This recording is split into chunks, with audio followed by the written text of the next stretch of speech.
सबुदिन भली काठ काम करने बाहाना घर को आसला खाइला पीला बाहाना घर भर 1,70,000 टंका लुटि नहीं फेरार होता। हाँ दर्शक बंधु, एभली एक घटना देखा मिली जाजपुर जिला सुकिंदा थाना अंतर्गत राजगोला ग्राम। राजगोला ग्रामर फर्निचर व्यवसायी अभिमन्यु प्रधान घर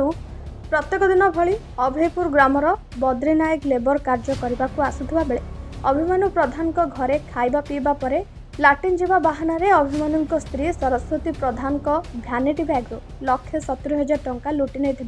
सुकिंदा थाना लिखित अभियोग कर अभिमन्यु प्रधान स्त्री सरस्वती प्रधान अभियोग को भित्ति करी सुकिंदा पुलिस अभियुक्त बद्री नायक को गिरफ्त करने अधिक अनुसंधान जारी रखी। सी आम सागर कम को जावाई संध्या बेलू को लेकिन गली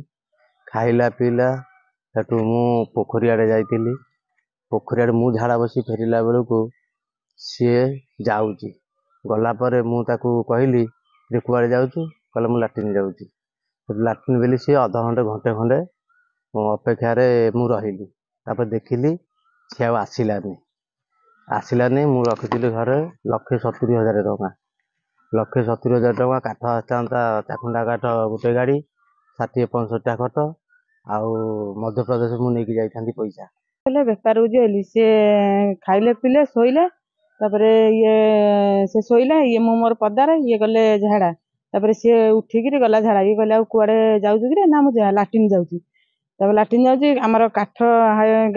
गाड़ी आसो से बेपार जे टंका देखला ये देखिलु केते टंका अच्छी गाड़ी आसो ये मुझे जाकि भ्यानिटी देखे टोटाली टंका ना। जाजपुर सुकिंदार शिव कुमार साहू रिपोर्ट सर्वसाधारण।